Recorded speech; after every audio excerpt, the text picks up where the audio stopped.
Ya, ahí sí. Perfecto, iniciamos con el primer punto de la tabla, que es el resultado de la COP4 de Escazú. Y expone Macarena del Ministerio de Relaciones Exteriores. Muchas gracias, Gabriel. Vamos a compartir la presentación con Paula, ya que ambas asistimos en calidad de puntos focales del Acuerdo de Escazú, Paula en representación del Ministerio de Medio Ambiente y yo en representación de la Cancillería. Bueno, acá les pusimos unas fotos de la plenaria. En la foto de arriba tenemos de fondo a José Manuel Salazar, que es el secretario ejecutivo de la CEPAL, que estaba dando las palabras de bienvenida y de apertura. Se proyectó un video con las palabras inaugurales y aquí estamos nosotras dos para que nos identifiquen como team representante de la delegación de Chile. Ahí, si quieren, me pasan nomás a la siguiente.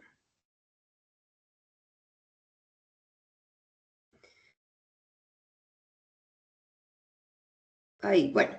La cuarta conferencia de las partes se realizó de manera presencial entre el 21 y el 24 de abril de 2026 en Nassau, Bahamas.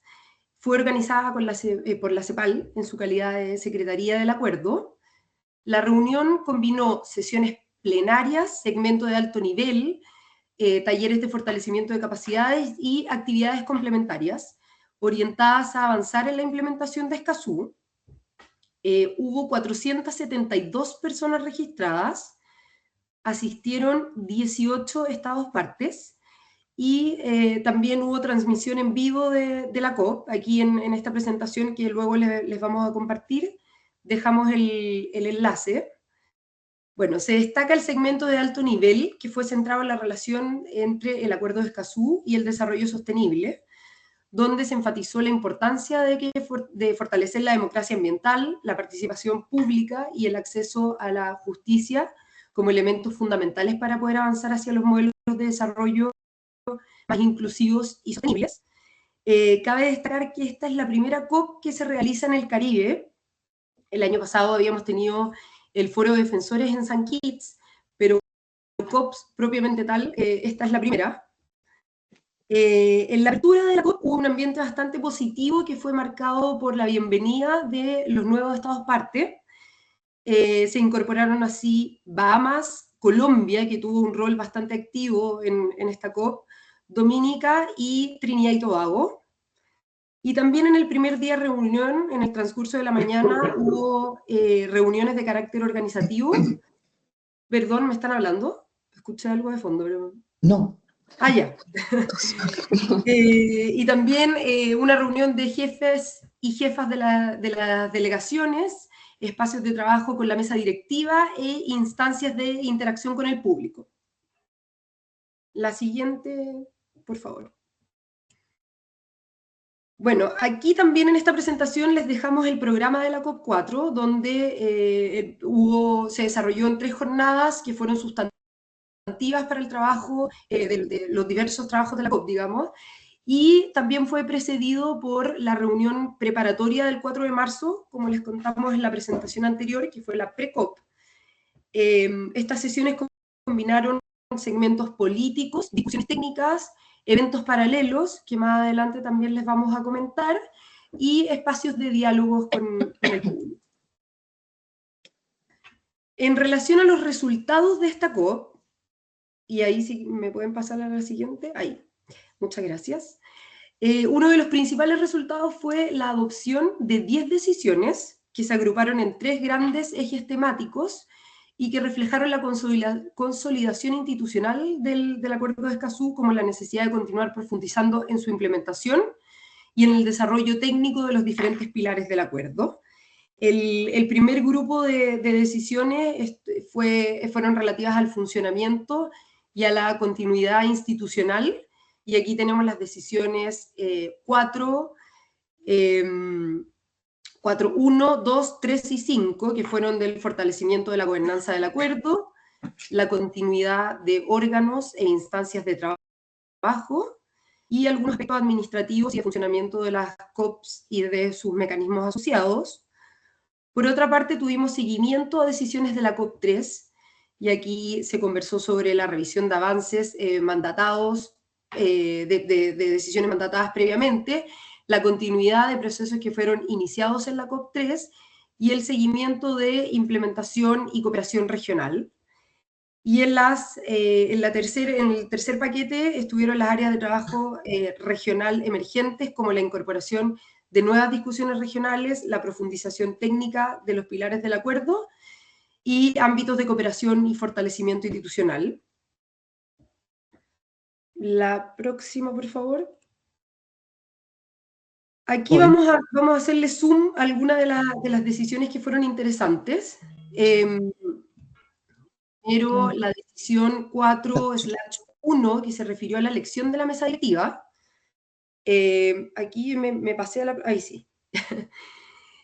Bueno, recordarles que la mesa directiva anterior estaba integrada por Uruguay, que tenía la presidencia, Antigua y Barbuda, Argentina, México y Santa Lucía como vicepresidencias.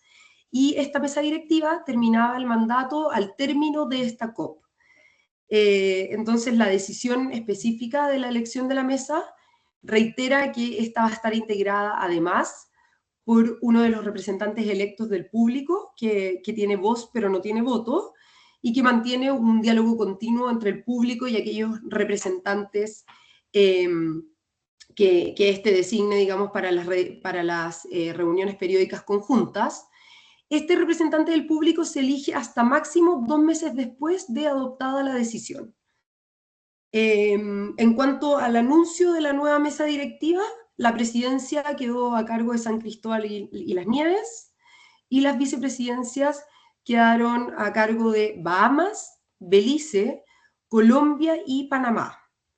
Además, bueno, como adelanto, se fijó la fecha de la nueva COP, que va a ser entre el 20 y el 22 de abril del 2028, y el lugar está ahí por definir, a pesar de que ya hubo algunas manifestaciones de interés, como por ejemplo Panamá, pero no se ha definido. Ahora me voy a la decisión del RED-C.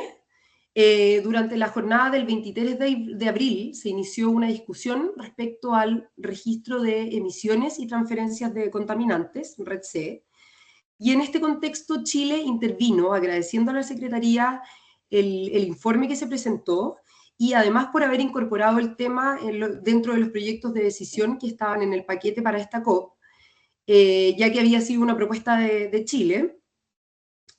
Nuestro país subrayó que el acceso a la información ambiental es un pilar fundamental del Acuerdo de Escazú y que el RED-C constituye, por lo tanto, una herramienta clave para fortalecer la transparencia, mejorar la toma de decisiones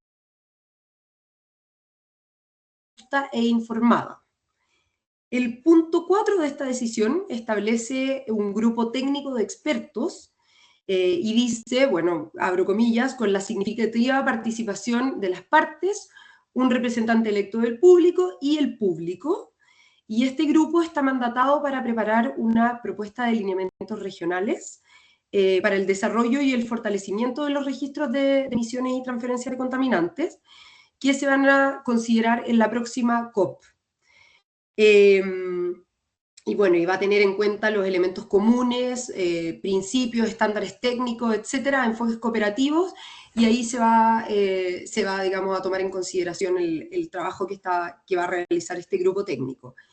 Entonces Chile valoró, por supuesto, esta propuesta de establecer el grupo técnico y además manifestamos el interés de integrar activamente este grupo, ya que en el RED-C existe, o sea, somos líderes regionales en conjunto con México y creemos que nuestra experiencia puede ser muy valiosa y muy significativa para poder aportar contenido a este grupo técnico de expertos. Eso está en proceso y bueno, lo más probable es que se va a formalizar en los próximos días. Y esta es la última lámina que les voy a comentar yo y después le paso la palabra a la Paula. Hubo 36 eventos paralelos virtuales y bueno, y luego se hizo una relatoría respecto a los resultados de estos eventos paralelos. Nuestro país participó en un evento paralelo que tenía que ver con la implementación del RED-C para cumplir con los compromisos internacionales y nacionales en relación a la mitigación Este evento se hizo el 22 de abril y nuestro representante fue Matías Vergara, que es del Ministerio de Medio Ambiente, es el encargado del REDC, del Departamento de Información Ambiental. Así que ahí le paso la palabra a Paula para que continúe. Muchas gracias. Gracias Macarena. La siguiente, por favor, Gabriel. Entonces, en esta línea de ir haciendo algunos énfasis sobre ciertas decisiones de este paquete de 10 decisiones, otra decisión importante es la referida a la hoja de ruta para la implementación, que básicamente es una decisión que lo que busca es, por una parte, celebrar los diferentes planes nacionales y hojas de ruta que han adoptado los diferentes estados partes hasta la fecha. Son 9 estados partes los que tienen actualmente hoja de ruta. Entre esos se encuentra Chile, pero también está Argentina, Belice, Ecuador, Granada, Panamá, San Cristóbal y las Nieves, Santa Lucía y Uruguay. Y actualmente están en desarrollo, ¿verdad?, las hojas de ruta de México y de Colombia. Entonces, esta decisión lo que busca es precisamente dar una señal para que aquellos países que todavía no están desarrollando sus hojas de ruta cuenten con el apoyo de la Secretaría y de otros organismos del Sistema de Naciones Unidas para su elaboración, y que aquellos países que ya tienen hojas de ruta puedan apoyarse a través de un mecanismo de reporte mandatado por esta decisión para informar de una manera más comparativa y integral cuáles han sido los avances en el marco de los diferentes planes nacionales de implementación del Acuerdo de Escazú. Y esa propuesta se espera pueda ser presentada en la próxima COP también. Siguiente. Existe también la decisión relativa a participación en los procesos de toma de decisiones, que como compartíamos en la sesión anterior, está acompañada precisamente de un informe sobre buenas prácticas, ¿verdad?, en materia de participación en los procesos de toma de decisión ambiental. Ese informe está actualmente disponible en la página web, dejamos el enlace en la presentación para que sea más fácil acceder al informe. Y a través de la decisión lo que se hace es invitar a las partes para que puedan poner en práctica estas recomendaciones, las conclusiones y los diferentes hallazgos del informe. Lo que también hace la decisión es pedirle a los estados que puedan continuar reportando en un registro que existe actualmente bajo el Acuerdo de Escazú, que se llama el Observatorio del Principio 10, que en los 5 pilares del acuerdo hace un consolidado sobre las diferentes políticas, planes, programas, instrumentos regulatorios de cada uno de los países en estos diferentes derechos, en el fondo: información, participación, justicia, defensores y fortalecimiento de capacidad. Es un instrumento muy útil también en materia académica, si es que quieren consultarlo, también está puesto el enlace. Y bueno, y promueve también continuar fortaleciendo la cooperación y las sinergias en relación a la implementación de las hojas de ruta. Siguiente. La decisión en materia de acceso a la justicia lo que buscó es precisamente hacer un llamado bastante fuerte a las partes para exhortarlas a continuar avanzando en la implementación plena y efectiva, como mandata el acuerdo, respecto del acceso a la justicia y el artículo 8. Y para eso también abre un llamado a juristas, universidades, asociaciones de abogados y otras entidades competentes para que puedan apoyar en este ambiente a los estados partes y a la propia Secretaría para la implementación del acceso a la justicia en materia ambiental. También la decisión crea y establece un grupo de trabajo ad hoc de composición abierta, es decir, que cualquiera puede participar, que tiene como por objetivo, por una parte, relevar buenas prácticas en materia de acceso a la justicia, y por otra parte, considerar la evaluación de ciertos lineamientos para apoyar la implementación efectiva del acceso a la justicia, que serán presentados en la próxima COP también. Siguiente. En materia de financiamiento y cooperación hubo 2 decisiones importantes en la materia. El tema de financiamiento siempre ha sido, por supuesto, un desafío en el marco del Acuerdo de Escazú, porque la estructura de financiamiento es a través del Fondo de Contribuciones Voluntarias. Estamos en un sistema, digamos, en un ambiente en Naciones Unidas donde ha habido también restricciones en materias presupuestarias, y por lo tanto esta decisión lo que busca es organizar las prioridades para que los Estados partes puedan tomar una mejor toma de decisiones más eficiente en cuanto a la destinación de estos recursos. Entonces, en ese sentido, se le pide a la Secretaría que, junto a la mesa directiva, pueda ofrecer recomendaciones para orientar a los Estados partes en cuanto a la priorización de las actividades, al ajuste en la implementación de las decisiones y también un incentivo para que tanto los Estados partes, la Secretaría como el Sistema de Naciones Unidas pueda continuar contribuyendo al sistema del Fondo de Contribuciones Voluntarias para apoyar una efectiva implementación de la COE. También hay una decisión relativa, no, aún estoy en cooperación, pero es cortito, en la anterior, en materias de... En la anterior. Voy. En materias de cooperación, que también es un mecanismo de implementación, porque ayuda, ¿verdad?, a la implementación del acuerdo, hay una decisión que busca promover sinergias del Acuerdo de Escazú con otros foros y otros acuerdos multilaterales de medio ambiente, como el de cambio climático, biodiversidad, desertificación, los AMUMAS, ¿verdad?, para fortalecer estas materias y hacer un cruce y una sinergia en relación a estos espacios de cooperación. Ahora sí, así. Y procedimentalmente también se necesitaban tomar dos decisiones muy puntuales que dicen relación con el Comité de Apoyo a la Aplicación y el Cumplimiento, que como hemos conversado, ¿verdad?, tuvo una visita en Chile y un informe recientemente, no recientemente, pero que fue publicado a finales del año pasado. Y lo que hace esta decisión es un poco emparejar los tiempos de las COP con los mandatos de los miembros del comité, y por lo tanto lo que hace es extender el mandato hacia la COP28 de 4 miembros del comité para que la renovación coincida con una COP, y la de otros 3 miembros para la COP6 del 2030 para que también la renovación coincida con las COP y no haya necesidad de realizar COPs extraordinarias entre medio solo por este tema. Y también lo que sucedió en materia del CAC es que se tomaron notas de las modalidades de trabajo, que son las modalidades que orientan el funcionamiento de este comité, que es de carácter subsidiario, consultivo, transparente, no punitivo y no contencioso, para darles sus reglas operativas y por lo tanto continuar la celebración de sus consultas y de sus diálogos. Recordemos que Chile, Santa Lucía y Panamá han sido uno de los pocos países que han recibido al comité para estas consultas. Siguiente. Y esto ya se los comentaba Macarena, que una decisión que también es muy procedimental fija las próximas fechas de la COP para el 20 y 22 de abril del 2028, y probablemente puede ser que sea en Panamá, porque Panamá manifestó su interés, pero de no concretarse eso, tendría que ser en CEPAL, en Santiago, el 2028.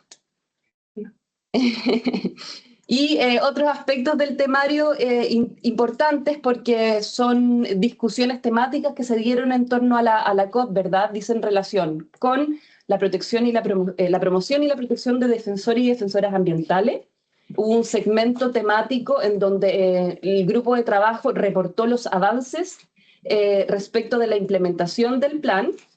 Y recordar que en ese sentido actualmente el propio grupo reportó que el trabajo en el que actualmente se está dedicando es la elaboración de una metodología para contar con un diagnóstico a nivel regional sobre defensores y defensoras ambientales. Es un diagnóstico de datos a nivel solamente de los estados partes del Acuerdo de Escazú, que son los estados que están siendo parte de este diagnóstico. Va a haber un mecanismo de consulta pública abierto, en donde las diferentes instituciones, organizaciones y personas pueden colaborar con este diagnóstico, y se espera que este diagnóstico pueda ser presentado en el Foro de Defensores el próximo año. El Foro de Defensores generalmente tiene lugar en abril del 2000, en este caso el 2027, y Colombia también manifestó interés de posiblemente hospedar y alojar ese foro. Y por otra parte, otra decisión, o sea, no fue decisión, una sesión temática, tiene que ver en materias de género, en donde junto al trabajo de la CEPAL y de ONU Mujeres se puso a disposición de todos los estados partes una guía sobre la transversalización del enfoque de género para la implementación del Acuerdo de Escazú. También ahí está el enlace para que lo puedan consultar y revisar esa guía. Esta guía había sido mandatada en una decisión anterior de la COP que le había pedido a la Secretaría el desarrollo de esta guía para generar estas orientaciones, lineamientos e identificación de buenas prácticas para apoyar a los Estados partes en su implementación del acuerdo. Sigue. Y aquí simplemente les dejamos varios enlaces de interés que pueden consultar con toda la información disponible, como siempre hacemos en torno al acuerdo, a la guía de implementación, la página de la CEPAL, que pueden revisar después con mayor detalle. Muchas gracias. Esa es la presentación.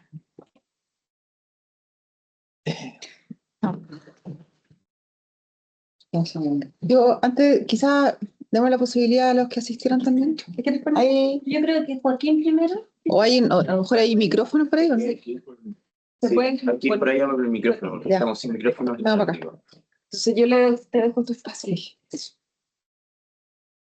Complemento que Bien, a propuesta de nuestra ministra al inicio de la sesión, dado que hubo dos instituciones que son parte del Consejo, estuvieron presentes en Bahamas en la COP4, van a hacer algunas apreciaciones también por parte de estas instituciones. Está Joaquín de Escazú ahora. Perfecto. Muchas gracias, ministra, por la instancia para poder presentar también las principales impresiones que tuvimos, al menos a título de la Fundación Escazú ahora, respecto a la realización de la COP en Bahamas. Desde la sociedad civil también se identificaron distintos como problemáticas, por así decirlo, en el desarrollo. Pues es una dificultad económica el traslado hacia Bahamas, los excesivos costos de traslado y también alimentación y alojamiento dentro del Estado, si bien se valora especialmente también que se haya realizado una COP en el Caribe, también es otro factor a considerar el cómo se garantiza la participación efectiva del público en este tipo de instancias. También respecto a la valoración de cómo los estados han ido implementando el Acuerdo de Escazú, nosotros vemos con especial preocupación principalmente que en estas instancias no solamente quede el reflejo de intereses y el reflejo de los avances que podrían estar presentando, sino que también se ponga hincapié en cómo se está implementando en cada uno de los estados y ir haciéndole seguimiento constante a cada una de las decisiones, sobre todo porque son bastantes decisiones que terminan en diagnósticos, en trabajos, en informes, pero eso también tiene que verse reflejado en la elaboración y en el diseño de políticas públicas a nivel interno de cada uno de los estados. También, obviamente, respecto a temas en la composición del grupo ad hoc en la decisión de acceso a la justicia, también hubieron debates respecto a la participación de pueblos y comunidades indígenas y comunidades locales respecto al aseguramiento de un cupo en particular respecto del grupo ad hoc. Esto también generó debate por parte de la sociedad civil, fue uno de los momentos más álgidos también dentro de la COP. Y que al menos nosotros también vemos con especial preocupación la participación de grupos vulnerables y cómo estos se consideran en los procesos de toma de decisiones. Eso especialmente lo que hemos visto. Valoramos que haya sido una COP con bastantes avances, pero no podemos quedarnos solamente en lo que se discutió, sino que también en cómo se garantiza que la implementación del Acuerdo de Escazú en cada uno de los estados sea realmente efectiva. Eso. Gracias, Joaquín. Muchísimas gracias. Paula. Perdón. Muchas gracias. Voy a intentar no repetirme para no alargar esto más de la cuenta. Sí, creo que hay varias cosas que son muy relevantes, que se dan en el marco del Acuerdo de Escazú, que no se dan tanto en otras instancias y que deberían ser replicables en las otras instancias. desde sus inicios el Acuerdo de Escazú siempre ha tenido una participación activa y eso quedó manifestado en la creación de la figura de los representantes del público. Entonces, asegurar la representación del público en espacios como los grupos ad hoc y también con un asiento en la mesa directiva es muy importante.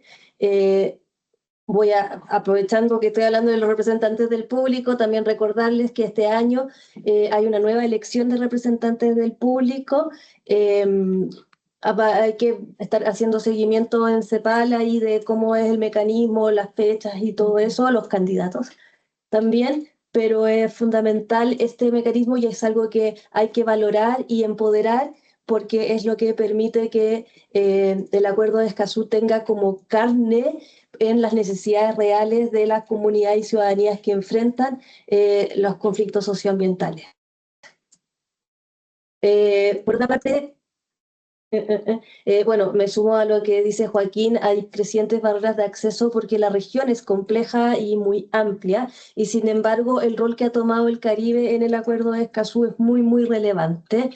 Hay una barrera idiomática que hacía que estuviera principalmente cooptado por países, no cooptado, es una mala palabra, pero principalmente alojado en los países de América Latina y poco a poco ha ido creciendo y aumentando la participación del país del Caribe. De hecho, hoy día hay 11 países signatarios que son del Caribe, del total de 19, y 3 son parte de la mesa directiva, lo cual se condice mucho además con las necesidades climáticas y otras barreras que existen. En el Caribe existen fuertes dificultades socioambientales en términos de la relación con el turismo, por ejemplo.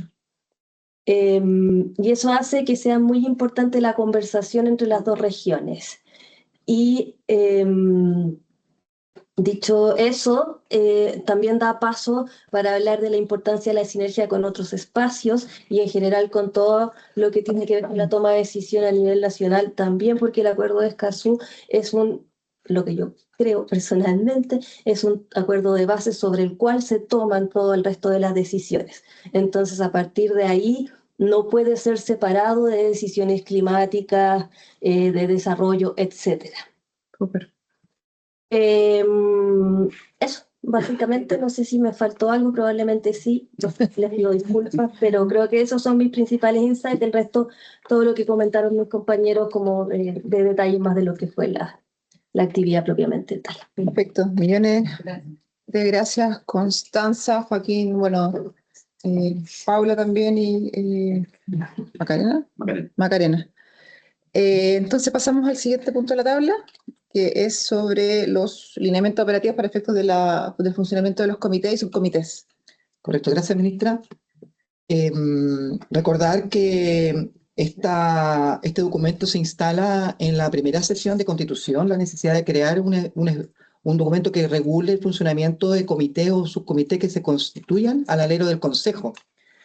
Se entendía sobre la base de que entre sesión y sesión, que toma a veces 1 mes, 2 meses, obviamente es importante que haya continuidad en el trabajo, por eso la creación de los comités o subcomités. Se avanzó en la sesión de enero y se avanzó en la última sesión de abril, y a partir de esos últimos comentarios enviamos a todos los consejeros y consejeras el documento ya ajustado conforme a los últimos planteamientos, que estaban muy asentados en los temas de, se recordarán el punto 11, que tiene que ver con reservas de confidencialidad, también algunas precisiones sobre temas de lo que es comité y la diferencia con su subcomité. Dimos oportunidad para poder en esta sesión tomar la decisión, sancionar definitivamente el documento, de que pudieran ustedes enviar observaciones. La idea era poder ajustarlo antes de esta sesión para poder tomar esta definición. Así que les comunico que no llegaron observaciones y, en definitiva, aquí están en un resumen importante de lo que es lo grande que se ajustó.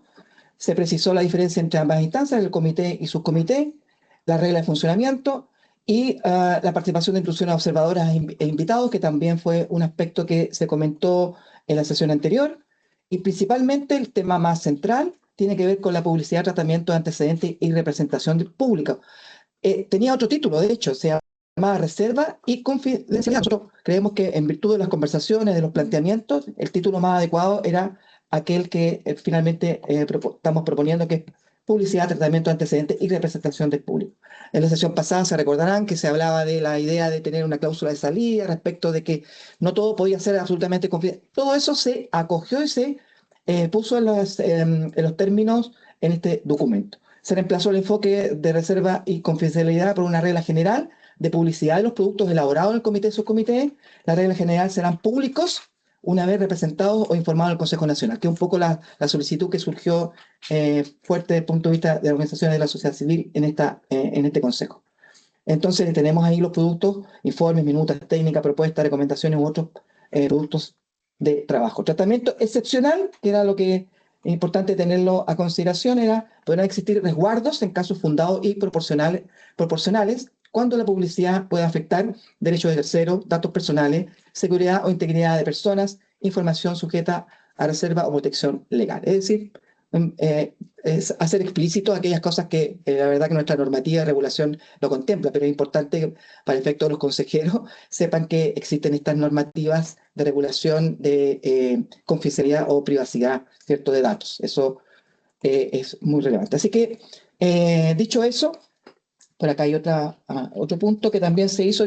En el documento que les enviamos le hicimos un resumen, incorporamos el resumen de los cambios y después en todos los puntos destacamos aquellos donde estaban los cambios. Así que toda la información quedó allí disponible. Este es el último punto de la representación pública. Las y los integrantes podrán expresar opiniones personales o institucionales propias, siempre que no se atribuya la representación oficial del comité, subcomité o Consejo Nacional.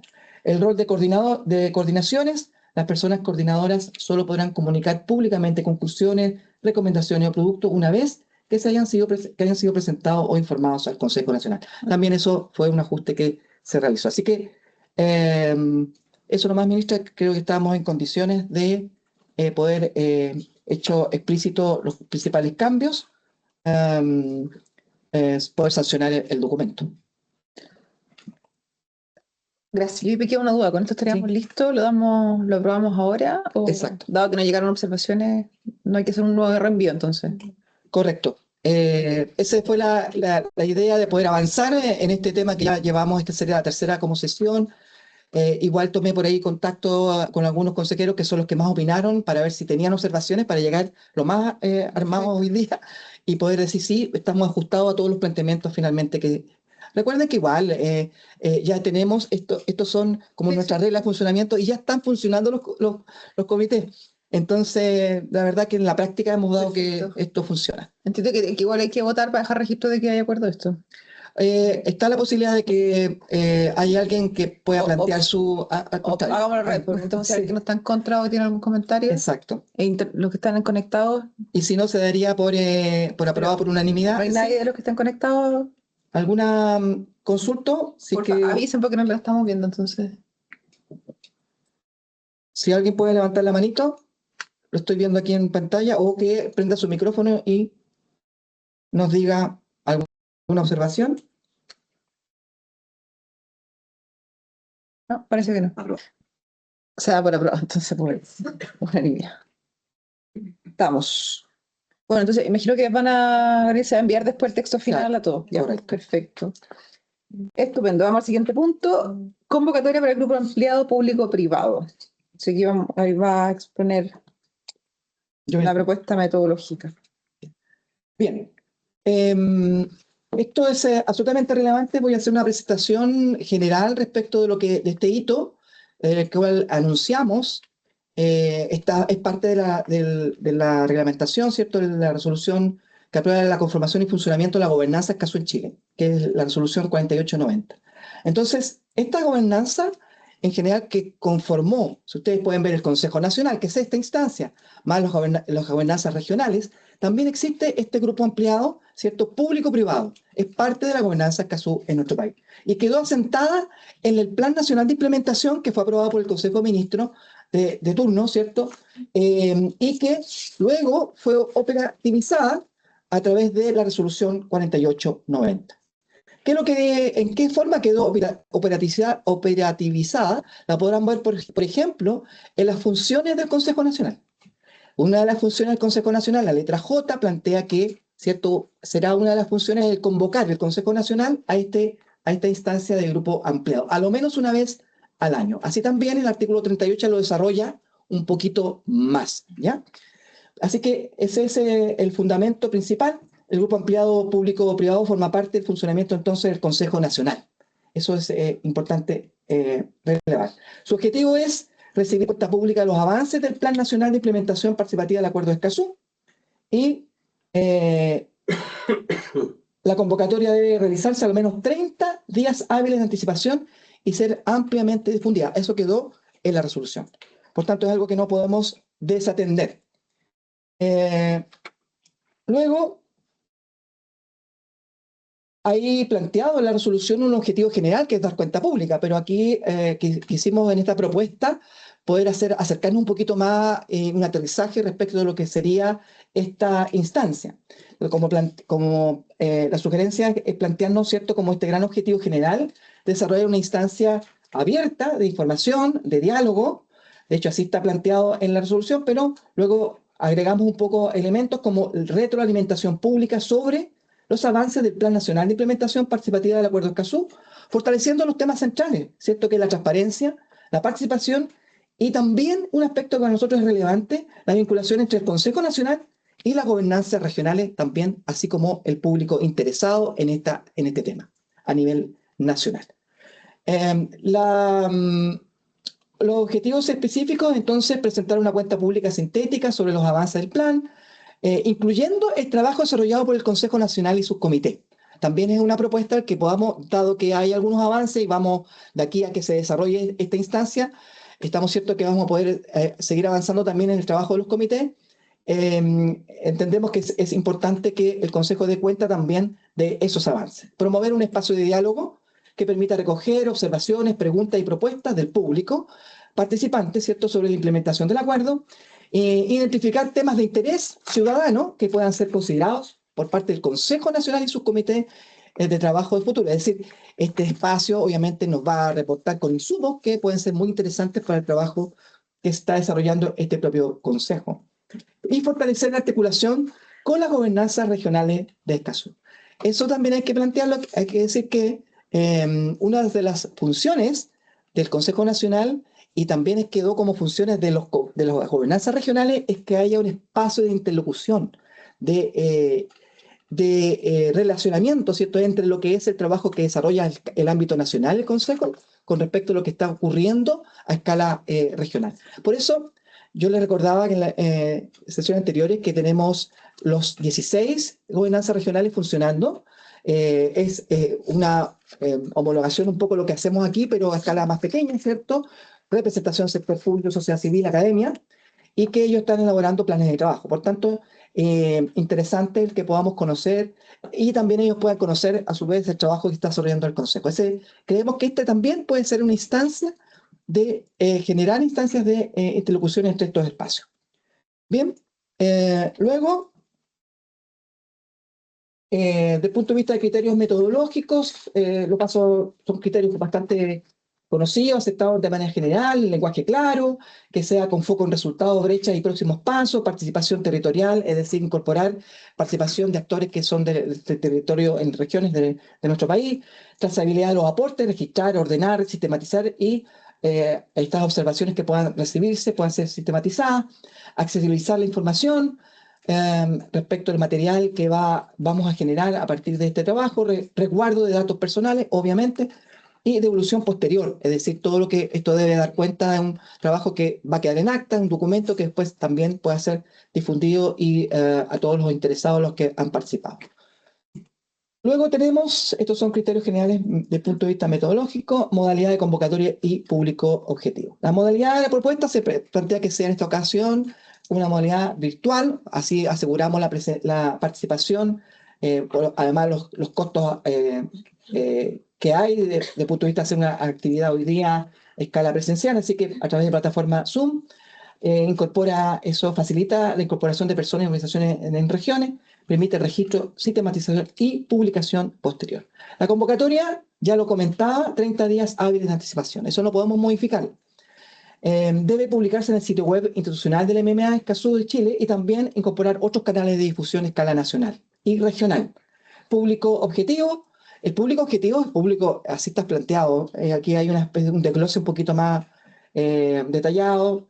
Gobernanzas regionales, son las organizaciones ambientales y territoriales, comunidades, asociaciones indígenas, academias, centros de pensamiento e investigación, sector privado, municipios, gobiernos regionales, público interesado en la implementación del Acuerdo de Escazú. En definitiva, personas naturales jurídicas que sí, sin embargo, estén inscritas previamente. Esta modalidad, y así también quedó consignado en la resolución, tiene que haber un proceso de inscripción previa para poder ordenar toda esta información. Las etapas que se consideran son etapas de preparación interna, ¿cierto? Lo que es la convocatoria del público y el desarrollo y seguimiento. No voy a entrar en detalle, incluso tiene mucho más detalle cada una de estas etapas. Hemos elaborado un documento que explica un poco esto con mayor detalle, pero esperamos que ese sea un espacio de discusión, de ajuste que se puedan hacer a esta propuesta en un espacio que queremos proponer. Así que no voy a entrar en detalle, solo comentar que sí, esto es relevante, es que la fecha, el horario, modalidad, bueno, aquí dice julio y agosto. Tengo que recordar que en enero, cuando estuvimos definiendo hitos importantes, definimos las reuniones que íbamos a tener en el largo del año, ya hemos cumplido esas reuniones y definimos en junio hacer este evento. Lamentablemente, considerando que hay un plazo destinado a convocatoria de 30 días hábiles, es decir, no nos da. Si nosotros iniciáramos y publicáramos y partiéramos con una convocatoria al 15 de junio, 30 días hábiles es el 29 de julio. Por tanto, por eso es que creemos que tenemos que avanzar un poco en ajustar hacer aspectos preparativos. Partir eventualmente podría ser el 15 de julio, como fecha nosotros creemos que en 2 semanas podríamos avanzar, no lo sé. O eventualmente, si no, la primera quincena de agosto podríamos estar en condiciones de desarrollar. De tal manera de que durante todo este tiempo podamos hacer la convocatoria, el proceso de inscripción y también recoger insumos de manera previa, que un poco la propuesta metodológica así está planteada. Antes de la jornada, generar un formulario web de inscripción, pero también de recibir aportes, recepción de preguntas, comentarios, observaciones, agrupación, después eso se agrupa en función de que se identifiquen, esas propuestas estén alineadas a lo que es el tema central y no sean de otros temas que no tienen relación, tienen que tener alineamiento con los derechos de acceso, con lo que es personas defensoras de derechos humanos y fortalecimiento de capacidades. Durante la jornada, bueno, presentación, diálogo, recepción, hay una propuesta de programa incluido, ¿ya? Así es que luego, aquí está la propuesta de programa.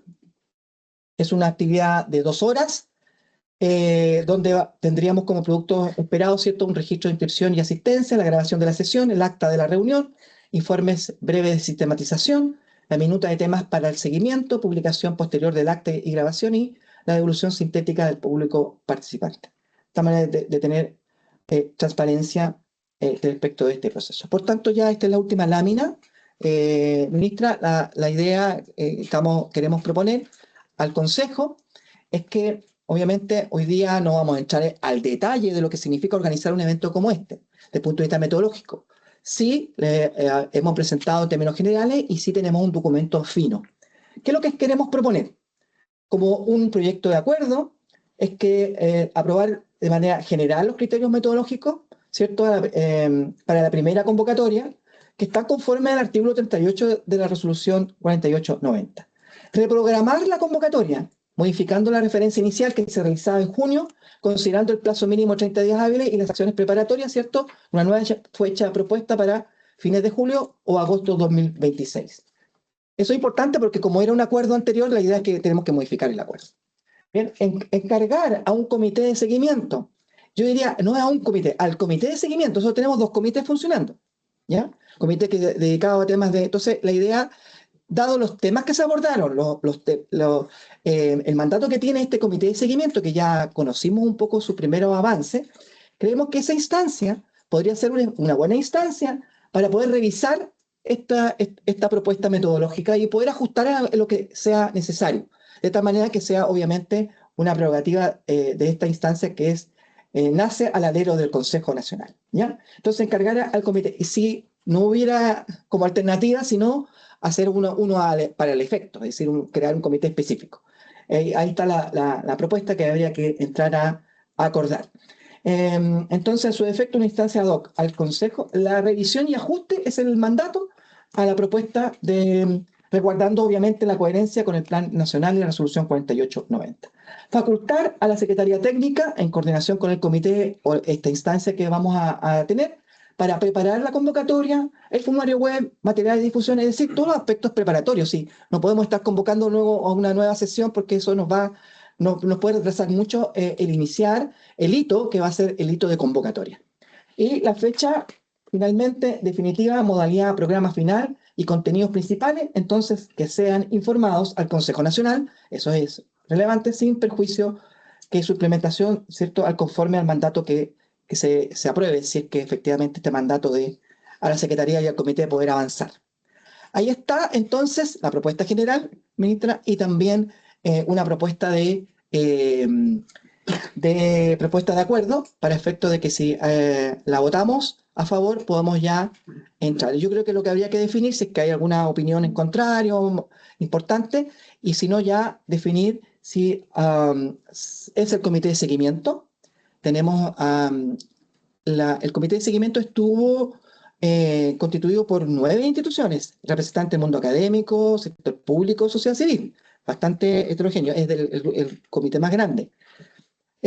Para sesionar, obviamente, no tiene que estar los 9, generalmente puede faltar uno que otro, se puede hacer por sesiones online, como lo hemos hecho en las reuniones anteriores, por tanto, hacer este ajuste con el documento previo podría implicar una reunión, quizás hasta 2 y nada más, y online. Así que ese es como el espíritu.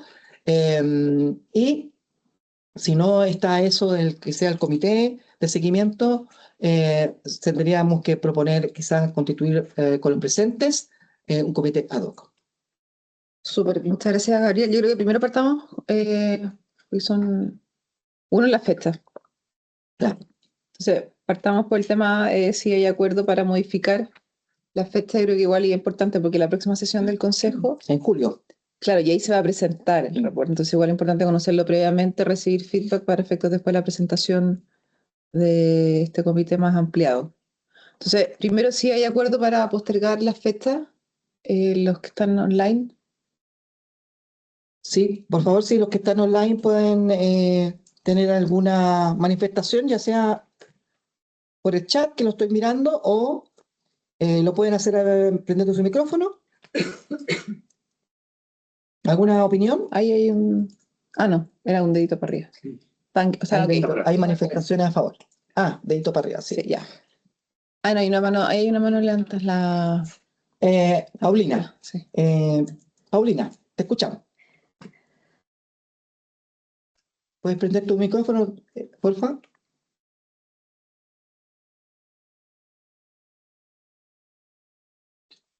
Dale, otra vez.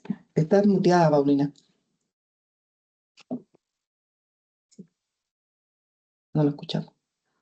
Pero está hablando, pero no la escuchamos. Dice silenciar. Pero es que tú tienes que activar tu micrófono. Sí, está activado, pero no se escucha. No somos nosotros. Hicimos la prueba porque estábamos escuchando a las personas que están haciendo. Paulina, no se escucha. A lo mejor por último escribe la consulta por el chat.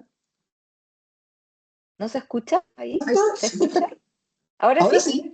Ya. Quería agradecer la presentación. Yo estoy acá en representación de Jorge Lira, de la CPC. Él participó en las anteriores sesiones, para mí es la primera. Así que muchas gracias por la presentación. Y yo quería solamente hacer una pregunta, y la pregunta tiene que ver con cómo, o sea, si tenemos conocimiento a propósito de la interrelación entre este Consejo Nacional y los consejos regionales, si hay organizaciones que participan al mismo tiempo en el Consejo Nacional y en consejos regionales, y si podemos tener un panorama de todas como las conformaciones de los consejos regionales. Gracias. Gracias, Paulina. Efectivamente, tenemos tres instituciones que son parte del Consejo Nacional y también hay representación en el Consejo Regional, la gobernanza regional, principalmente están en Aysén. Ahí tenemos a Patricio, Erwin, y también de Salmón, entiendo, que es representante del sector privado. Así que hay instancias, pero el resto, bueno, recuerde, son un total de 16 integrantes en promedio, el máximo, por cada una de las gobernanzas regionales. Representación del sector público, sociedad civil, mundo académico. No en todas está completa la figura, pero sí están todas sesionando, retomando, porque como cambio de administración obviamente hay retomar un poco con las nuevas representaciones, principalmente el sector público. Bueno, es la idea, podemos levantar información, Paulina, respecto de cuáles son los avances que se están realizando desde el punto de vista de los planes de trabajo, los temas que se están planteando en cada una de las gobernanzas. Eso a la fecha lo tenemos todavía sesgado, no tenemos todo el panorama completo, puesto que hay varias gobernanzas que se están retomando, como les mencionaba. Así que es un tema que esperamos que para efectos del grupo empleado y esta instancia pueda estar presente, ¿es cierto?, las gobernanzas regionales y podamos establecer allí también algunas instancias de vinculación o interlocución respecto de estos dos niveles, el nivel regional y el nivel nacional. Yo diría que es un tema que también surgió por ahí en otra sesión, el poder levantar información sobre la situación de la gobernanza regional, así que es algo que vamos obviamente a avanzar en aquello. También hemos recibido por aquí en el chat algunos comentarios de aprobación por modificar la fecha, así que en general veo que pareciera ser que hay voluntad de consenso en eso.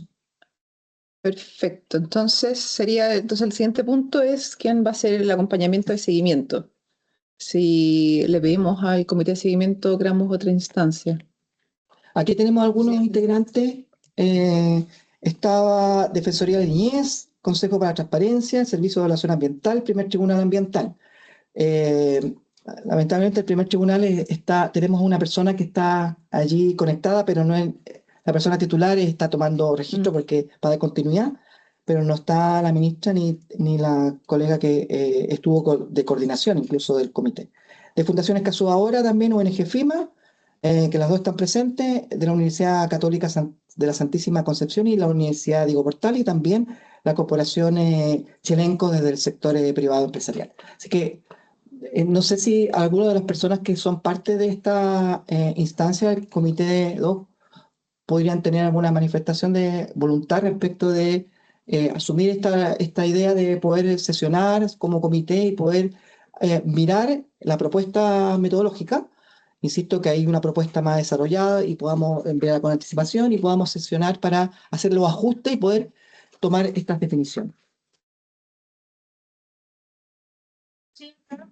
Del servicio de evaluación ambiental, yo creo que no debería haber problema con el comité, no sé, el resto de los miembros, porque ya estamos conformados, se entiende que hay una necesidad de ir avanzando rápido con esto, Sí. Entonces ya hay algo para hacer, yo creo que se puede trabajar Ya. en eso.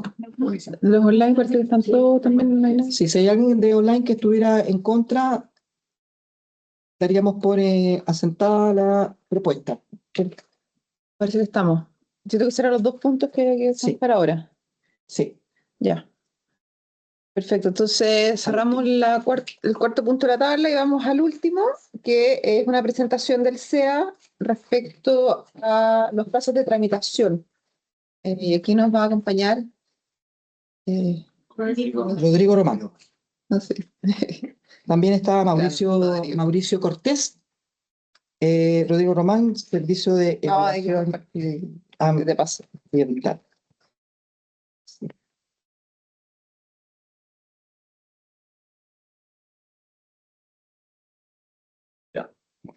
Buenas tardes. Solo introducir una pequeña idea que es importante hacer mención.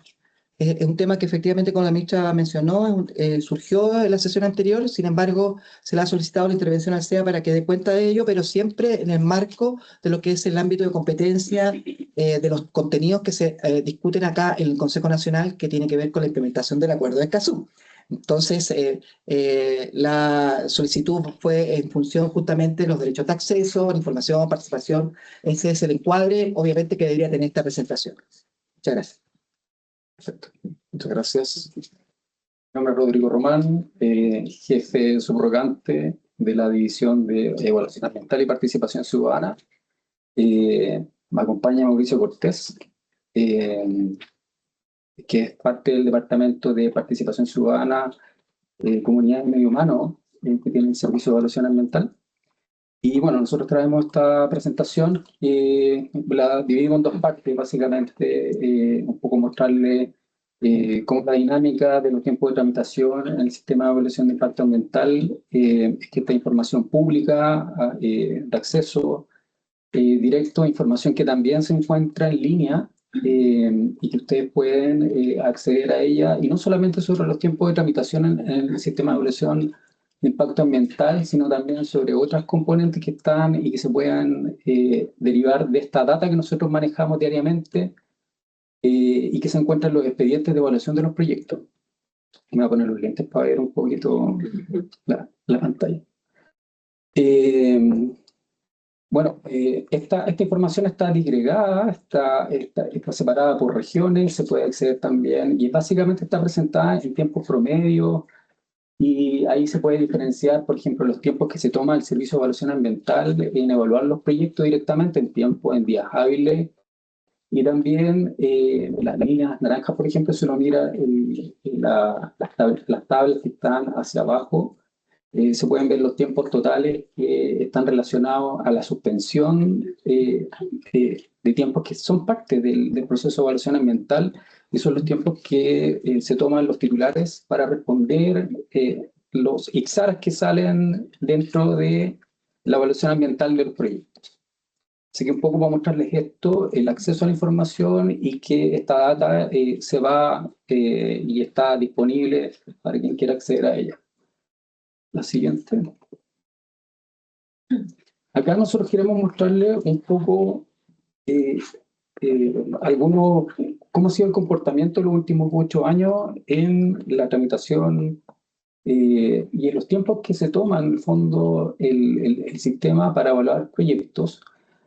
Acá nosotros agrupamos, sacamos promedio de manera anual, y ustedes pueden ver en el fondo ciertas tendencias a partir del año 2020, en el fondo, ya en pandemia, cierta tendencia hacia el aumento de los tiempos. Lo que ven arriba en la gráfica, lo que está al medio, son los tiempos que se toman los titulares para responder los IXARAS, y abajo una línea plana en el fondo, que son los tiempos que se toma el Servicio de Evaluación Ambiental para evaluar. En el fondo nosotros tenemos tiempos legales, por lo tanto tenemos que siempre estar cumpliendo con los plazos, y los titulares pueden extender, pueden solicitar suspensiones de plazo, y aparte que dependiendo de la carga, la cantidad de antecedentes, se le dan los distintos tiempos para que respondan los IXARs que saca el Servicio de Evaluación Ambiental y las distintas direcciones regionales.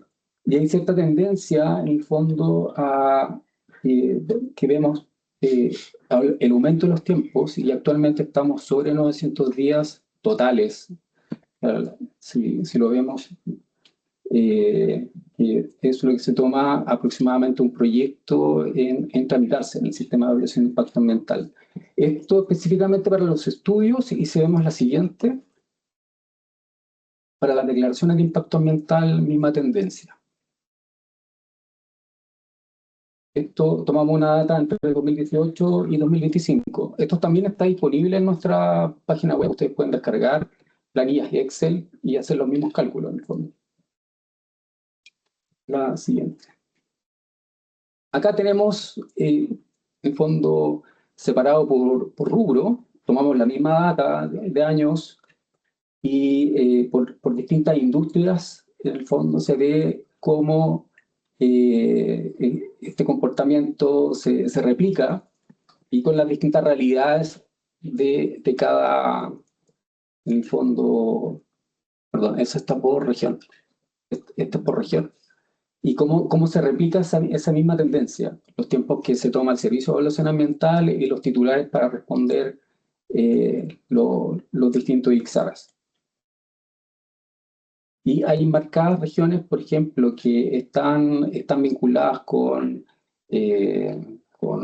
carga que manejan las regiones y que, bueno, más adelante, si seguimos la siguiente, es un poco la explicación que nosotros vemos que son estos factores que determinan los plazos dentro del sistema de evaluación de impacto ambiental. El SEA tiene atribuciones que lo otorgan la normativa, en el fondo para poder filtrar las observaciones de distintos organismos de la Administración del Estado. Recordemos que los primeros informes, en fondo, se desarrollan, lo desarrolla el SEA a partir de información base, estos insumos que llegan al Servicio de Evaluación de Impacto Ambiental, los distintos organismos con competencias que se tienen que pronunciar, algunos de manera obligatoria y otros son facultativos, pero para efectos del Servicio de Evaluación Ambiental son facultativos no vinculantes, y con esto se conforman y se construyen los primeros informes que van al titular del proyecto. Y ahí, por cierto, que es muy importante cómo el Servicio de Evaluación Ambiental puede discriminar en aquellas que son materias netamente ambientales de aquellas que son sectoriales. En la medida que se construyan informes adecuados, son los tiempos también que se pueden tomar los titulares para responder a estas observaciones. Y por cierto también que hay materias críticas que tienen que ser identificadas en etapas tempranas para efecto de abordar la complejidad de la evaluación ambiental. Y aquí tenemos también una serie de instrumentos de por medio para efectos de finalmente cumplir con el objetivo que es que estos proyectos cumplan con la normativa ambiental. Un concepto clave en esto, y en ese sentido, tanto en etapas tempranas como al final de la evaluación ambiental, la aplicación de la rectoría técnica, que es un poco lo que le acabo de definir, y junto con eso también fortalecer otros procesos que están dentro de la evaluación ambiental, que son procesos de consulta indígena, procesos de participación ciudadana, muchos de ellos de alta complejidad, que también tienen que ir conversando con la evaluación ambiental a través de distintas estrategias. Se puede lograr eso. Nosotros también vemos que un punto importante acá y que nosotros hacemos diariamente desde la dirección ejecutiva es esta redistribución de apoyo. Las regiones manejan cargas fijas, ¿cierto? Pero los proyectos son dinámicos.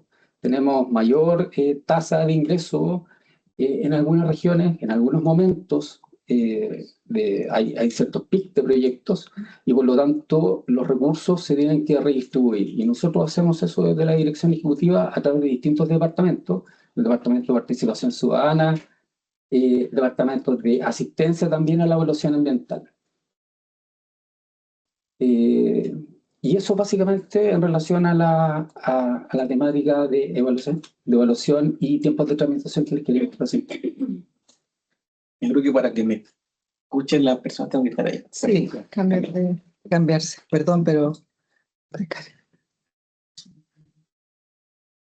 Sobre todo para que escuche la gente en línea. Hay que hablar acá. Buenas tardes. En lo que respecta propiamente a la implementación progresiva del acuerdo de Escazú en el SEA, nosotros acá trabajamos largamente primero en el PIPE y luego el SEA lo aterrizó a través de un plan de acción de implementación específico que coincidía en su lineamiento estratégico con los grandes pilares del acuerdo de Escazú, como pueden ver ahí: acceso a información, participación, justicia y también fortalecimiento de capacidad y cooperación, en virtud de lo cual se buscó fortalecer el proceso de participación de la ciudadanía en su conjunto. Dentro de las principales dimensiones que todas estas mejoras y este acercamiento al estándar de Escazú, encontramos para poder comentarle ahora en términos normativos y procedimentales, que se materializó fundamentalmente la modificación al Decreto Supremo número 40, donde se incorporaron distintos temas como monitoreo participativo, entre otros, la modernización tecnológica, que fue un eje fuerte y robusto dentro del SEA, en donde se fortaleció, por ejemplo, los mapas interactivos y el acceso a información de la ciudadanía de carácter territorial, que mejoró muchísimo. Así también como se desarrollaron procesos de modernización en términos de participación ciudadana, de artículo 86, que dentro del contexto del SEA tiene que ver con una primera aproximación a grupos humanos indígenas. Y en términos técnicos también se desarrollaron mejoras en línea con los pilares del Acuerdo de Escazú, con fichas ciudadanas, por ejemplo, que simplificaban el lenguaje para llegar a un grupo mayor de ciudadanía, incluyendo también dentro de esa lógica grupos vulnerables y no solo los expertos en temas ambientales. Se mejoró el instructivo de participación ciudadana, se hizo instructivo sobre geoinformación, en diálogo con titulares, para que sea mucho más sencillo y mucho más fácil para todo el mundo poder obtener información sobre los proyectos que están en el sistema de evaluación de impacto ambiental. ¿Y para qué?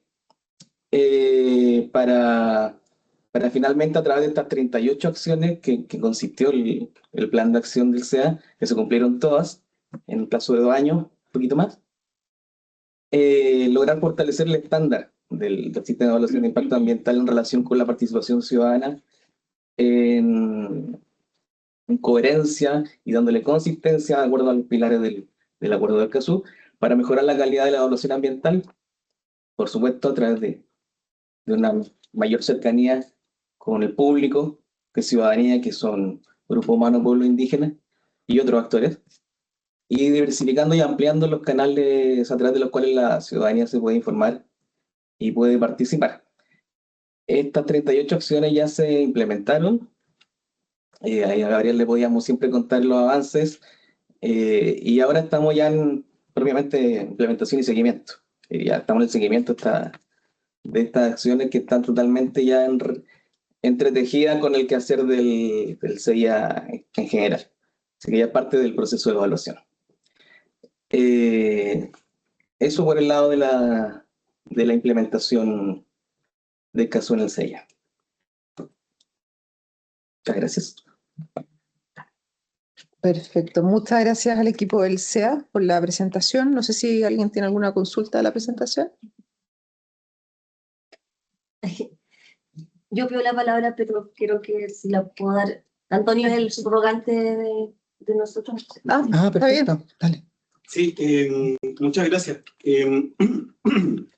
Hay una duda que me quedó respecto de la presentación, en la que se señaló respecto del rol que tiene el SEA como rectoría técnica, ¿no? Y hasta donde nosotros entendemos, la discusión sobre la rectoría técnica del SEA es parte de las discusiones que se están discutiendo a nivel legislativo para la reforma del artículo 81 de la ley 19.300. Entonces, de alguna manera, ahí hay algo que no logramos entender cómo esto estaría implicado dentro de la implementación de Escazú, dentro de la administración que hoy día tiene el SEA sobre el sistema de evaluación de impacto ambiental. Sí, o sea, si bien, claro, efectivamente no... Micrófono, por favor. Cambiemos de nuevo, pero... Tienes que subirle. Aquí. Ya. Gracias, Rodrigo. Claro, si bien uno lo busca en el reglamento, esa definición no se encuentra, pero nosotros el Servicio de Evaluación Ambiental viene aplicando en el fondo atribuciones respecto a identificar, porque está en nuestra normativa, respecto a si son claras, fundadas las observaciones de los servicios públicos, inclusive de competencia. O sea, supongamos un servicio X que tiene competencias sobre limnología y solicita información de otras características, ¿ya? O otro tipo de modelaciones. Entonces, lo que corresponde al SEA básicamente es construir, o sea, determinar cuáles son estos factores críticos de la evaluación ambiental, cuáles son los aspectos ambientales que corresponden a los permisos ambientales sectoriales, a la normativa ambiental y observar, ¿cierto? Esto a los titulares en nuestros informes de aclaraciones, rectificaciones y ampliaciones, básicamente. Entonces, este concepto acuñado, claro, viene de la mano de lo que nosotros hacemos diariamente. Eso sí, con eso doy respuesta. No completamente, pero no quisiera profundizar para que no se genere un debate. Sí, por supuesto. ¿Alguien más tiene alguna otra consulta sobre esta presentación? No sé si los consejeros que están online. Estoy viendo el chat, si es que hay alguna persona que quiera tomar el uso de la palabra, de las personas que están remotamente conectadas. Yo tengo pedido la palabra, Gabriel. Dale. Sí. Gracias, porque no estaba viendo tu mano, estoy solamente viendo el chat. Dale nomás. Sí. Gracias, Gabriel. Gracias, ministra. Gracias también a los funcionarios del Servicio de Evaluación Ambiental por la presentación. Yo creo que es necesario, obviamente, recordar el por qué se llega también a esta presentación. Esto obedece, obviamente, en los lineamientos del Acuerdo de Escazú a tener información fidedigna, contrastable, documentada, como ha sido el caso, respecto de cierta desinformación que se ha hecho, a mi juicio, desde el Ejecutivo respecto a dónde están los nudos puestos en las evaluaciones de impacto ambiental. Desde el discurso público, inclusive desde lo legislativo, el acento se está poniendo en la institucionalidad pública que estaría dilatando finalmente los plazos de tramitación, y es ahí donde, por lo menos desde lo que advertimos, desde lo que podemos conocer, es donde se están poniendo los énfasis de principales ajustes.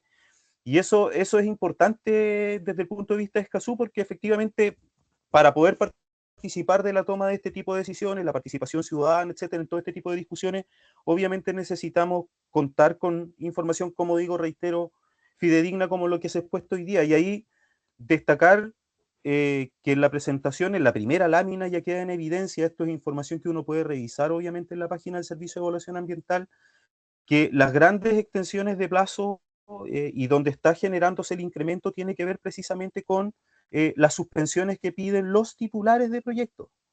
Los titulares, tal como lo advertíamos en la sesión anterior, los titulares de proyecto. Y ahí lo justo sería que, obviamente, si vamos a hacer ajustes en el sistema, emplacemos a los titulares de proyecto a presentar buenos proyectos.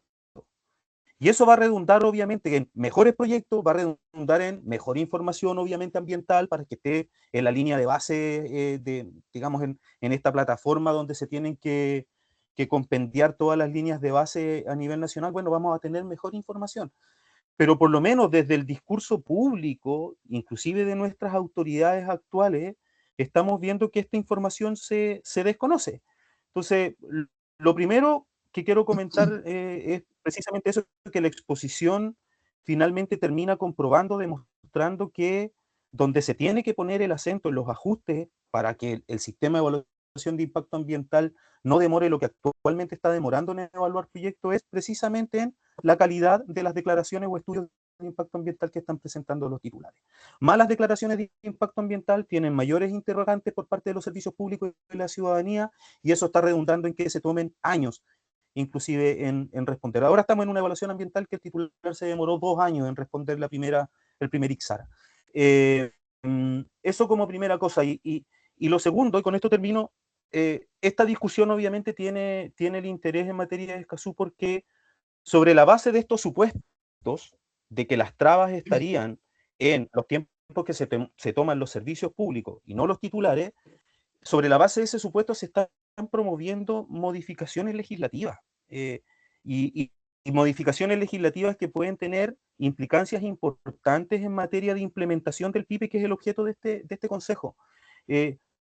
A mí me gustaría de pronto que pudiéramos generar un consenso del consejo de que se pudiera evaluar por el comité correspondiente los riesgos que esa tramitación legislativa, por ejemplo, el proyecto de ley de reconstrucción, podría tener respecto de la implementación del PIPE, en materia de información, en materia de participación ciudadana, en materia de acceso a la justicia ambiental y también en materia de defensores y defensoras ambientales. Porque ya queda en evidencia que finalmente los supuestos que están orientando la toma de esas decisiones o de estas propuestas legislativas, la verdad es que no se condicen necesariamente con la realidad. Entonces, si pudiéramos tener una evaluación del comité correspondiente o creamos uno ad hoc de qué implicancias tiene este proyecto de ley de reconstrucción para efectos de la implementación del PIPE, sería, a mi juicio, algo muy importante de obtener y un buen avance para seguir enfrentando otras discusiones o conversaciones. Gracias. No sé si hay más comentarios. Sí. Paja Gallardo de INDH Paja Gallardo. Sí, en relación con la intervención, la última intervención, efectivamente yo recuerdo que en algún consejo se pensó en un subcomité de seguimiento legislativo. Pero finalmente no se concretó porque quedaron los dos subcomités, uno de defensores y el otro era como ambicioso en el sentido de ver todas las medidas del PIPE y ir haciendo un seguimiento. Sin embargo, se dijo, podría ser interesante que se incluyera en un tercer comité o que se encuadrara en alguno de los comités el tema de seguimiento legislativo, en el entendido de que habría proyectos de ley, efectivamente, como bien lo manifestaban presente, podrían tener efectos en las disposiciones de Escazú y sería una buena instancia que este consejo se pudiese referir, a lo mejor estudiar, o a lo mejor incluso aportar algún insumo que podría ser usado eventualmente en la discusión o directamente dentro del mandato de la gobernanza, que es importante que esa discusión exista. Entonces, estaría de acuerdo con la propuesta que se hace.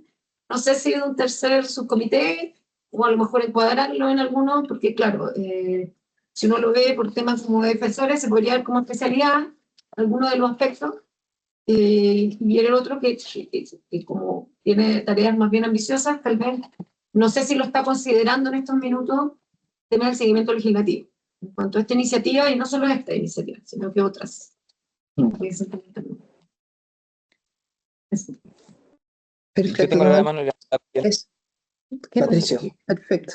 Dale, Patricio. Bueno, igual aportando un poco a lo que se ha planteado, yo voy a plantear algo parecido a Erwin en el sentido de lo que dice, porque lo que vi ahí en las barras y me di cuenta cuál está en la página web, en el fondo que la carga está sobre los titulares que suspenden, entonces y por lo que escuché también a uno de los expositores, es que en el fondo está totalmente normado, entonces no hay dilaciones. Cuando un organismo público se atiene a lo que dice la norma, no está dilatando nada, está simplemente cumpliendo la norma. Entonces, igual eso tiene que ver con las opiniones que se han expresado de parte del Ejecutivo, como dice Erwin, con respecto a eso.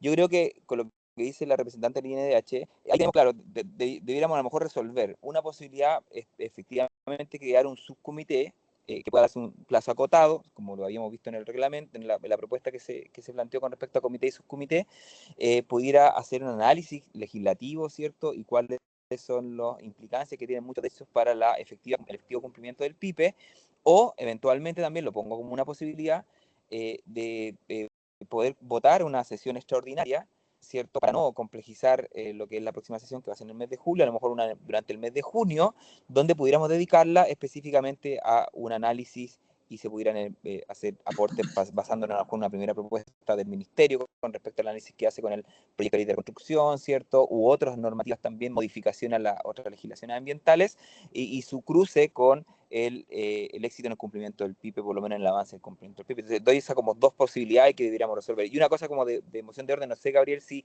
votamos la aprobación del acta anterior, porque eso me parece que no lo hicimos, y sería bueno para que ya quede alojada y sea esa acta de la sesión anterior esté como disponible, que no sé si lo hicimos, si votamos, me parece que no. Y sería bueno votarla en algún momento de esta sesión, porque si no va a quedar en un limbo hasta la próxima sesión. Esos elementos quería como aportar.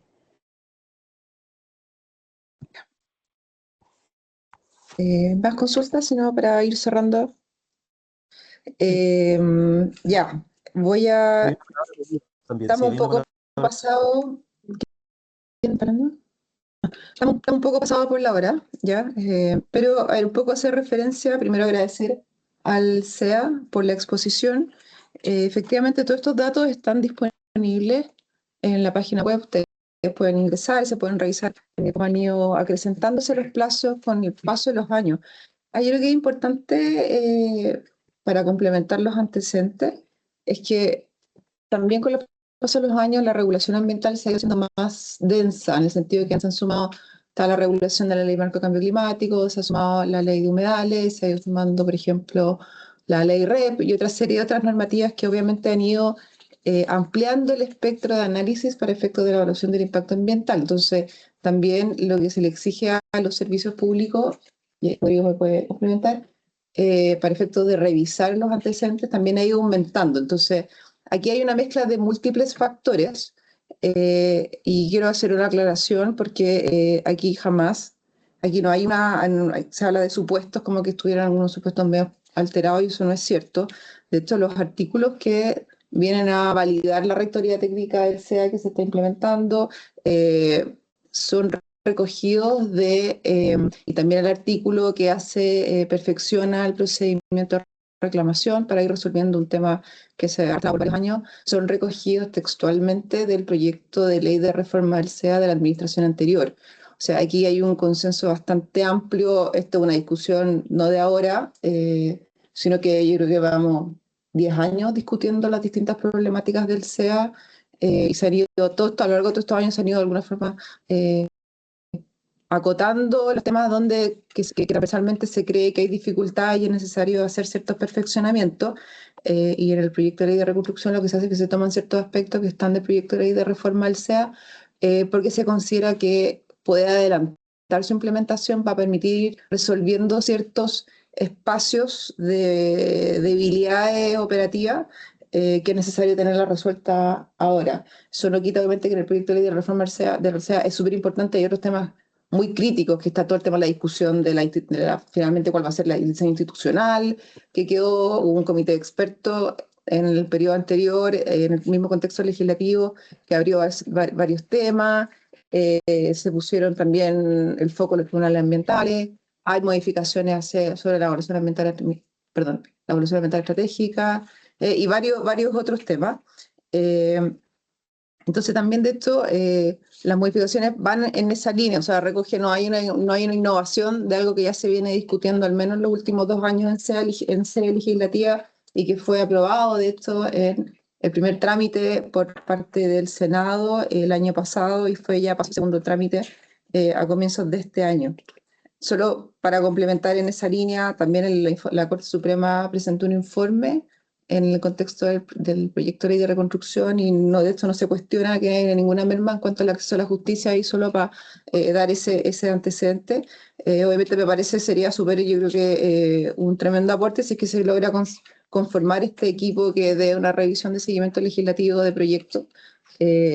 Porque también hay otros proyectos que a lo mejor se pueden detectar cosas que se pueden ajustar, incorporar y en la medida que pueden tener su antecedente en la mesa que nos permitan avanzar hacia una legislación que sea lo más transversal posible y que ayude también a su implementación, así todo eso es absolutamente bienvenido.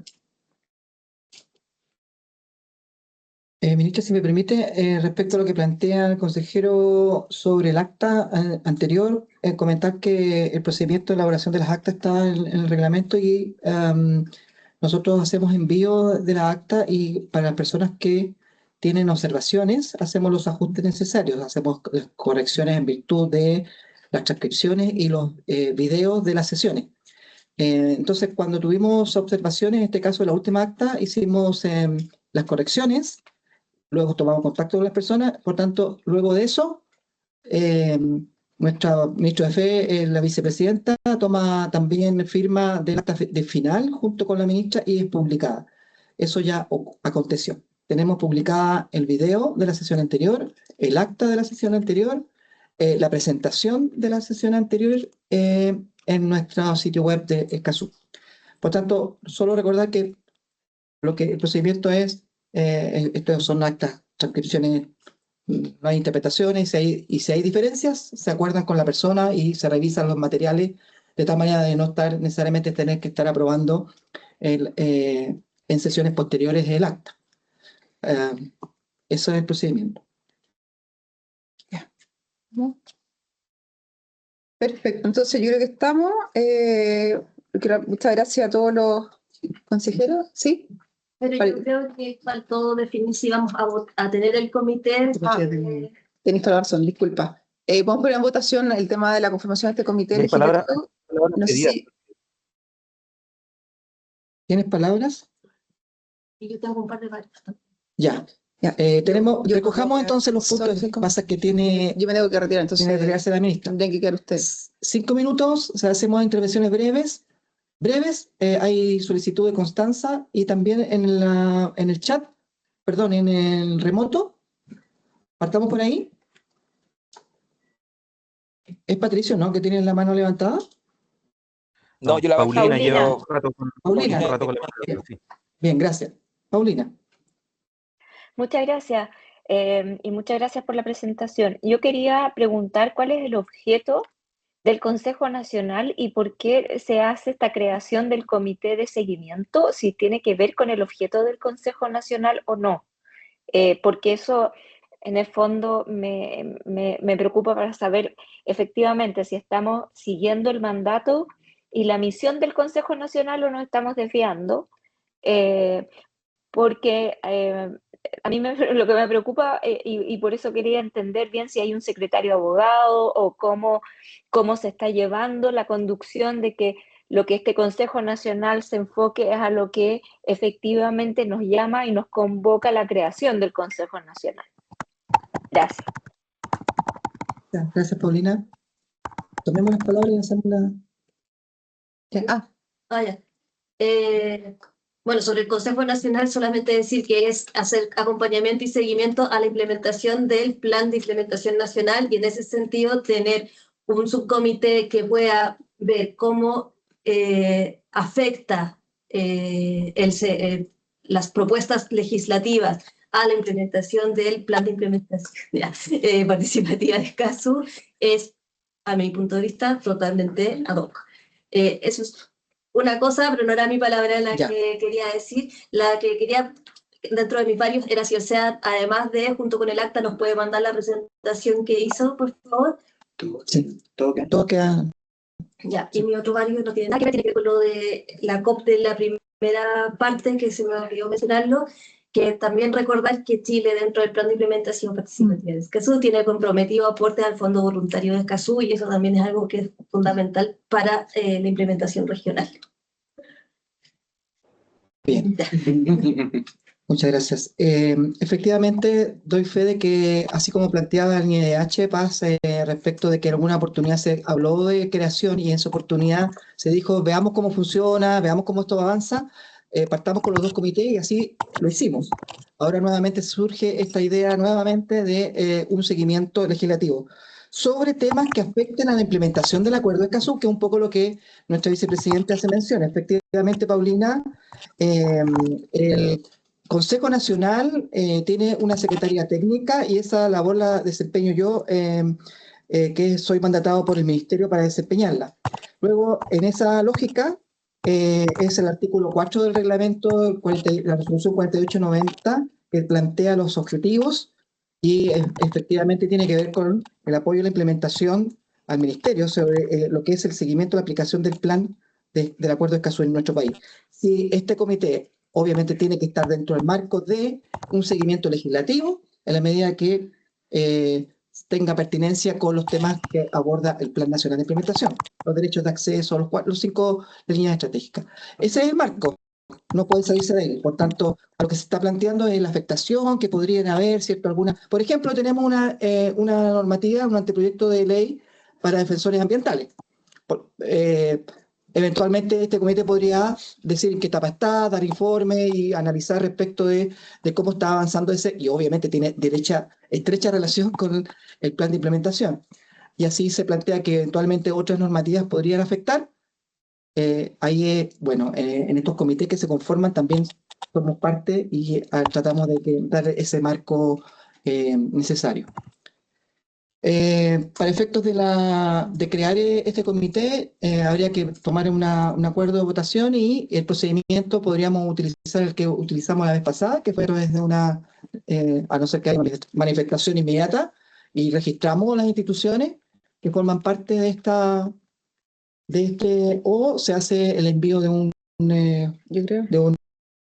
documento para que manifiesten cada uno. Sí. Para que tengan toda la posibilidad. Primero acordemos si es que hay voluntad de constituir, por favor. Sí, por favor, sí. Al revés me dice. ¿Hay alguien que esté en oposición a poder crear esa instancia? Sí. ¿Paulina? Sí, estoy en oposición. No creo que le corresponda al Consejo Nacional, creo que la Secretaría Técnica debe hacer ese desarrollo y después hacer la presentación al Consejo Nacional de cómo desde su perspectiva podría o no afectar, o algún consejero también podría hacer un análisis y traerlo acá a la revisión del Consejo. Pues un poco menos. Es otra opción, digamos, pero la propuesta que se hace hoy día es la creación de una instancia más colegiada del Consejo para revisión de esto. Recordar que hay un procedimiento que hoy día aprobamos, que es que todo lo que esos comités o subcomités que se constituyan todos los insumos pasan después por el Consejo. Y el Consejo es el que sanciona cualquier resolución, recomendación o lo que sea. Casi lo que estoy planteando es que los comités son instancias operativas que ayudan a poder tomar un punto necesario que pueda debatirse, que pueda recibir información y luego es el Consejo Nacional en esta instancia el que resuelve. Y ahí obviamente es lo relevante. Así que no veo ningún inconveniente que puedan ser las dos vías, digamos. El comité puede abrirse a recibir insumos de todos los... Exacto. Según acordamos, también puede recibir invitados. Entonces, Está regulado. puede ser un objetivo. Bien, aparte de la negativa, ¿hay alguna otra negativa? ¿Alguna abstención? El resto se entiende por aprobado. Así que vamos a enviar Perdón, Gabriel, pero yo necesito sorry, que no te quede vemos. en acta el disenso, por favor. Sí, claro. No, Paulina, de todas maneras, no te preocupes, va a quedar expreso. Sí, queda en acta. Sí. Y gracias por levantar el punto, Paulina, de todas maneras.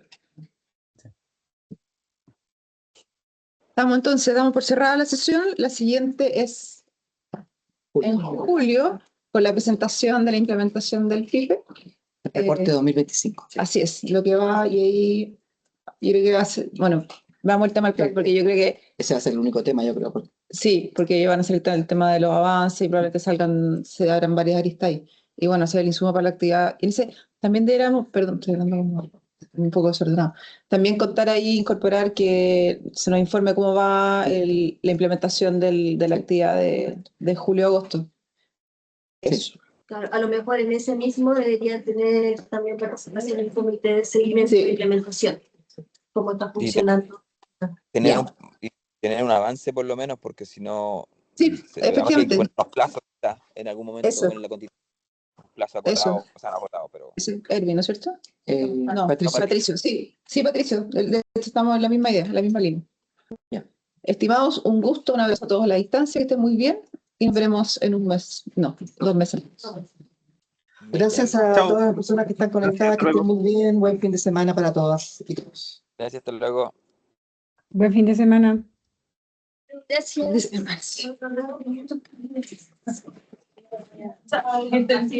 Ya, muy gracias. Me van a matar. Déjame cerrar aquí la grabación. Sí, porque bien no lo voy a hacer.